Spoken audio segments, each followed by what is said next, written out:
आज की इस वीडियो में हम क्लास 9 के फ़िज़िक्स में चैप्टर नंबर 4 में टॉपिक 4.7 है इक्विलिब्रियम, इसको हम डिस्कस करेंगे।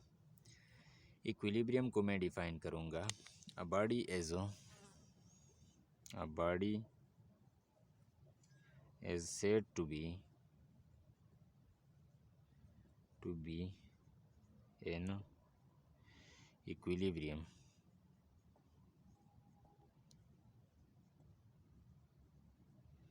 if it is at rest or moving with uniform velocity।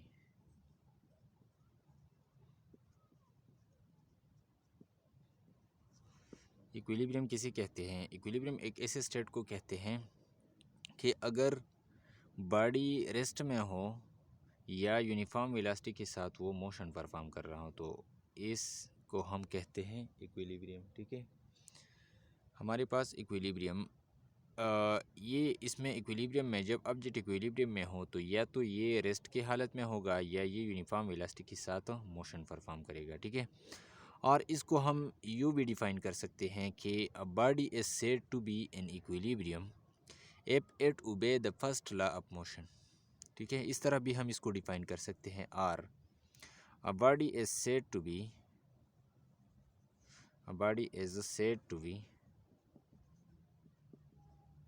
In equilibrium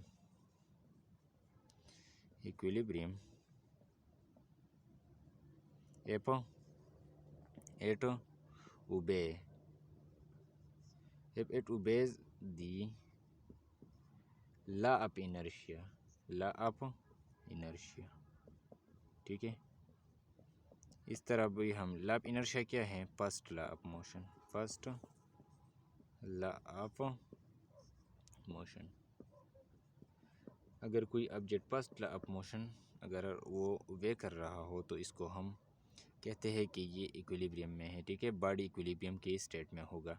ठीक है, और फर्स्ट लॉ ऑफ मोशन हम तब अप्लाई करते हैं किसी ऑब्जेक्ट को, किसी बॉडी को, कि अगर ऑब्जेक्ट के ऊपर फोर्स ना हो। ठीक है, जब किसी ऑब्जेक्ट के ऊपर फोर्स ना हो, फोर्स अगर ज़ीरो हो, ठीक है, नेट फोर्स, तो इसमें एक्सेलरेशन नहीं होगा। तो इसका मतलब ये है कि इसकी वेलोसिटी में चेंज नहीं आएगा।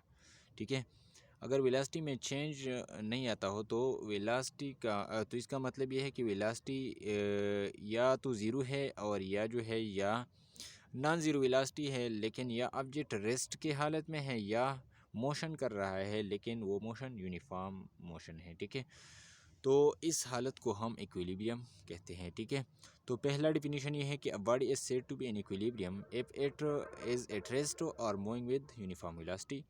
बॉडी रेस्ट की हालत में अगर हो तो इसको हम इक्विलिब्रियम कहते हैं। अगर वो यूनिफॉर्म वेलोसिटी के साथ मोशन परफॉर्म कर रहा हो तो इसको भी हम इक्विलिब्रियम कहते हैं। और दूसरा डिफिनीशन ये है कि a body is said to be in equilibrium if it obey the law of inertia. ठीक है, अगर लॉ ऑफ इनर्शिया को अगर वो वे कर रहा हो किसी ऑब्जेक्ट के को, अगर हम लॉ ऑफ इनर्शिया अगर हम अप्लाई करें इसके किसी ऑब्जेक्ट के लिए, अगर वो ऑब्जेक्ट लॉ ऑफ इनर्शिया को वे कर रहा हो तो इसको हम इक्विलिब्रियम के स्टेट में हम इसको लेंगे। ठीक है, और लॉ ऑफ इनर्शिया का मतलब ये है Newton first law of motion, ये Newton first law of motion है। ठीक है, Newton first law of motion. तो जब किसी ऑब्जेक्ट कोई object Newton first law of motion obey कर रहा हो तो या वो रेस्ट की हालत में होगा या वो यूनिफॉर्म वेलोसिटी के साथ मोशन परफॉर्म करेगा। ठीक है, ये इक्विलिब्रियम, इसके एग्जांपल्स मैं यहाँ पे लिखूँगा। First one, a book on a table. ठीक है, a book on a table. ठीक है, अगर रेस्ट की हालत में एक बुक टेबल के ऊपर पड़ा हो तो ये इक्विलिब्रियम के स्टेट में होगा। ठीक है, तो अगर ये एक बुक है, फॉर एग्ज़ाम्पल ये अगर एक बुक है और ये टेबल के ऊपर पड़ा हो तो इसके ऊपर टू फोर्सेस एग्जर्ट हो रहे हैं। ठीक है, एक डाउनवर्ड डायरेक्शन में जो ग्रेविटेशनल फोर्स है एफ जी, ये हमारे पास ग्रेविटेशनल फोर्स है, और दूसरा जो है टेबल का नॉर्मल फोर्स होता है एफ नॉर्मल फोर्स। ठीक है, तो दोनों फोर्सेस जो है वो सेम है, अपोजिट डायरेक्शन में है, और दोनों फोर्सेस जो है बुक के ऊपर एग्जर्ट हो रहे हैं। तो दोनों फोर्सेस, ये फर्स्ट और सेकंड फोर्स, इसका जो नेट फोर्स है ये ज़ीरो के बराबर है। ठीक है, तो अब इस ऑब्जेक्ट के ऊपर जो फोर्स है ये ज़ीरो है, तो ये रेस्ट की हालत में है। ठीक है, तो ये इक्विलिब्रियम के स्टेट में है। ठीक है, ये बुक है। ठीक है, ये इस तरह ये एक बुक है, तो ये रेस्ट के हालत में है। ठीक है, ये पहला एग्जांपल है। इस तरह अगर चेयर पड़ा हो एक ग्राउंड में, ठीक है, रेस्ट की हालत में, तो इसके ऊपर जो सारे फोर्सेस है वो ज़रूर ज़ीरो के बराबर होंगे, नेट फोर्स जो है वो ज़ीरो के बराबर होगा। ठीक है, और इस तरह दूसरा जो एग्ज़ाम्पल है यहाँ पे, मैं दूसरा example, second example, motion of paratrooper. ठीक है, ठीक है, पैराट्रूपर का जो मोशन होता है वो डाउनवर्ड की डायरेक्शन में यूनिफॉर्म वेलोसिटी के साथ मोशन परफॉर्म कर रहा है। ठीक है, ये इस तरह, ये एक, अगर एक पैराट्रूपर हो यहाँ पे, ठीक है, ये एक पैराट्रूपर है। ठीक है, यहाँ ये इसके साथ ये पैराशूट है।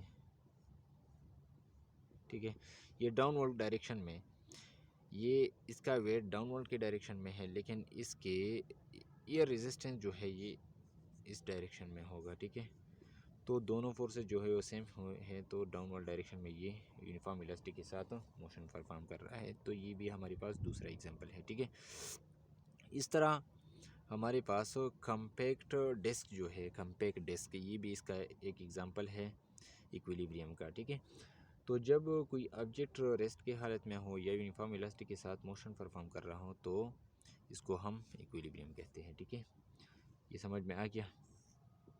अब जब ऑब्जेक्ट इक्विलिब्रियम में हो तो इसके लिए टू कंडीशंस होनी चाहिए। ठीक है, ये टू कंडीशंस को सेटिस्फाई करेगा। ठीक है, फर्स्ट कंडीशन ये है, पहला कंडीशन,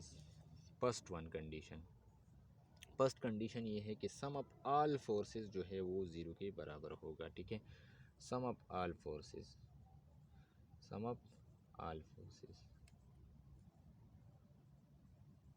ठीक है, must be equal to zero. ये ज़ीरो के बराबर होगा। ठीक है, जिस तरह मैंने इस एग्जांपल में मैंने आपको बताया कि एक बुक है, टेबल के ऊपर पड़ा है, इसके ऊपर टू फोर्सेस एग्जर्ट हो रहे हैं, एक नॉर्मल फोर्स है अपवर्ड की डायरेक्शन में, और जो दूसरा फोर्स है ग्रेविटेशनल फोर्स डाउनवर्ड डायरेक्शन में। तो दोनों फोर्सेस का नेट इफेक्ट जो है वो ज़ीरो के बराबर है, तो ये रेस्ट की हालत में है। ठीक है, और दूसरा कंडीशन जो है वो sum of all torque must be equal to zero. तो सबसे पहले मैं इसको मैथमेटिकली लिखूंगा कि अगर किसी ऑब्जेक्ट पे एक फोर्स से ज़्यादा फोर्सेस एग्जर्ट हो रही हो, फॉर एग्जांपल F1 फोर्स हो, इस तरह F2 फोर्स हो, इस तरह F3 फोर्स हो, बहुत ज़्यादा फोर्सेस हो, जितनी भी फोर्सेस हो, अगर ये सारे फोर्सेस Fn तक, ठीक है, ये अगर इसका सम अगर ज़ीरो के बराबर हो तो ये रेस्ट की हालत में होगा। ठीक है, लेकिन ये फर्स्ट कंडीशन है। दोनों कंडीशंस को अगर ये सेटिस्फाई करे, किसी ऑब्जेक्ट, कोई ऑब्जेक्ट अगर दोनों कंडीशन को सेटिस्फाई करे तो ये इक्विलिब्रियम में होगा। ठीक है, सिर्फ ये फर्स्ट कंडीशन नहीं है, दूसरा कंडीशन भी है। जिस तरह मैंने कम्पैक्ट डिस्क के बारे में मैंने आपको बताया कि वहाँ पर जो नेट फोर्स है, नेट टार्क जो है, टार्क वहाँ पर ज़ीरो होता है।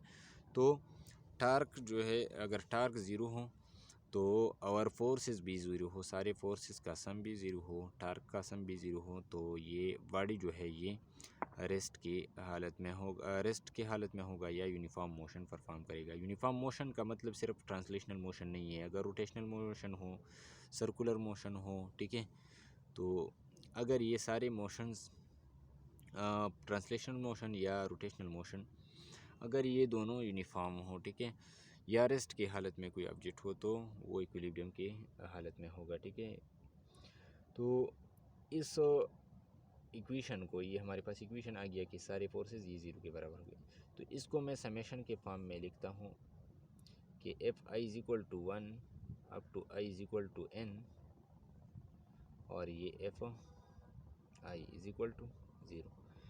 ये समेशन का फॉर्म है। इसका मतलब ये है कि आई जो है यहाँ पे एफ आई जो मैंने लिखा है, ये आई ये 1 के बराबर होगा, फिर 2 के बराबर होगा, फिर 3 4 5 6 7 इस तरह एन तक हम जाएंगे। एन हमारे पास वो लास्ट वन जो फोर्स है वो हम लेंगे, ठीक है। तो ये समेशन के फॉर्म में, इसका मतलब है कि आई 1 से स्टार्ट होता है और एन तक, ठीक है। F1 F2 F3 up to Fn is equal to 0। तो ये समेशन फॉर्म है फोर्सेस का, ठीक है।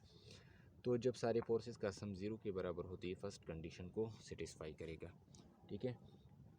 अब सेकंड कंडीशन ऑफ इक्विलिब्रियम, ठीक है। सेकंड कंडीशन ऑफ इक्विलिब्रियम, इसमें सम ऑफ ऑल टार्क जो है ये सम है, ठीक है। Sum of all torques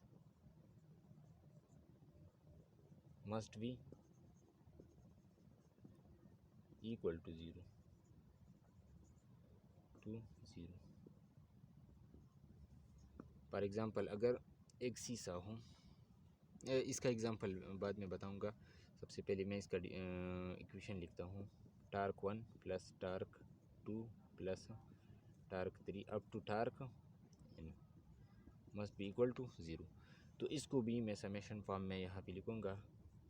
i is equal to 1 up to i is equal to n और टा i इज़ इक्वल टू 0। इसका मतलब भी ये है कि i जो है 1 से स्टार्ट होगा अप टू n।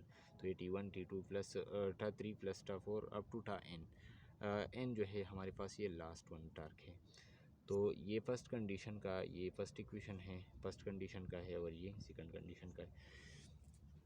तो अब इसका एग्ज़ाम्पल जो है यहाँ पे मैं एक एग्ज़ाम्पल लिखूँगा। एग्ज़ाम्पल हमारे पास एक शीशा, अगर ये एक रॉड हो, ये अगर एक शीशा हो, ठीक है, और इसकी ऊपर अगर यहाँ पे एक लड़का बैठा हो, ठीक है, यहाँ पर दूसरा लड़का बैठा हो, ठीक है। अगर ये सेम टाइम पर और इसका वेट W1 और इसका W2, ये दोनों वेट अगर ये सेम हो और ये मोमेंट आर्म भी सेम हो, इससे यहाँ से यहाँ तक का जो डिस्टेंस है, ये डिस्टेंस और ये डिस्टेंस है, ये दोनों भी सेम हो, तो यहाँ पे जो टार्क प्रोड्यूस होगा, यहाँ पे जो टार्क प्रोड्यूस होगा, ठीक है। तो ये दोनों टार्क अगर सेम हो अपोजिट डायरेक्शन में, इसका सम अगर 0 के बराबर हो जाए तो ये इक्विलिब्रियम में होगा, ठीक है। First condition sum of all forces जो ट्रांसलेशनल मोशन परफॉर्म कर रहा है, ठीक है, जो फोर्स ट्रांसलेशनल मोशन को चेंज करता है, ठीक है, वो फोर्स भी अगर सारे फोर्सेस 0 के बराबर हो, ठीक है। और दूसरा जो है अगर torque some of all torques, यहाँ पे जो टार्क प्रोड्यूस होता है यहाँ पे और यहाँ पे दोनों टार्क, अगर इसको हम ऐड करेंगे और अगर ये 0 के बराबर हो गया तो सम ऑफ ऑल टार्क जो है 0 के बराबर होंगे, तो ये सेकंड कंडीशन को सेटिस्फाई करेगा। तो ये बॉडी हमारे पास इक्विलिब्रियम की स्टेट में होगा, ठीक है। लेकिन अगर ये ऑब्जेक्ट ज़रा इस पॉइंट पे अगर एग्जर्ट हो रहा हो, ये ऑब्जेक्ट अगर फोर्स एग्जर्ट करें, ग्रेविटेशनल फोर्स यहाँ पे इसके ऊपर, और इसका मोमेंटम अगर ज़्यादा हो, ठीक है, तो ये ज़्यादा टार्क होगा और ये कम, तो ये इक्विलिब्रियम में नहीं होगा, ये रोटेशन परफॉर्म करेगा, ठीक है। तो इक्विलिब्रियम के लिए दोनों कंडीशंस होनी चाहिए, ठीक है, फर्स्ट कंडीशन और सेकंड कंडीशन, ठीक है, दोनों कंडीशन होनी चाहिए। यहाँ पे सेकंड कंडीशन को हम इस तरह भी लिख सकते हैं कि if the clockwise torque and anti clockwise torque are same then the body will be in second condition of equilibrium. अगर एंटी क्लॉकवाइज टार्क और क्लॉकवाइज टार्क, अगर ये सारे टार्क्स अगर ये सेम हो, क्लॉकवाइज टार्क्स और एंटी क्लॉकवाइज टार्क, ठीक है, अगर ये दोनों सेम हो तो फिर ये सेकंड कंडीशन को सेटिस्फाई करेगा ऑब्जेक्ट, ठीक है। और इस सेकंड कंडीशन को हम प्रिंसिपल ऑफ मोमेंट भी कह सकते हैं, ठीक है, principle of moment, principle of moments. Second conditions को हम प्रिंसिपल ऑफ मोमेंट्स भी कह सकते हैं, ठीक है। तो इक्विलिब्रियम के लिए हमारे पास दोनों कंडीशंस होनी चाहिए, ठीक है। First condition sum of all torque must be sum of all forces must be equal to 0, और second condition sum of all task must be equal to zero. और इसको हम यूँ भी लिख सकते हैं कि if the sum of clockwise task and anti clockwise task are equal to zero then the body will satisfy the second condition of equilibrium. And if the sum of all forces on object is equal to zero, then the body will satisfy the first condition of equilibrium. But if the body satisfy the first and second both conditions of equilibrium, then the body will be completely in equilibrium. If the body satisfy only the first condition, then the body will be in the translational equilibrium, but the body will not be in rotational equilibrium. ठीक है। इसके बाद हम equilibrium में types of equilibrium हैं। ठीक है, static equilibrium है, डायनामिक इक्विलिब्रियम है, ठीक है, और ट्रांसलेशनल इक्विलिब्रियम है, रोटेशनल इक्विलिब्रियम है। ये हम नेक्स्ट वीडियो में हम इसको एक्सप्लेन करेंगे। ठीक है, थैंक यू।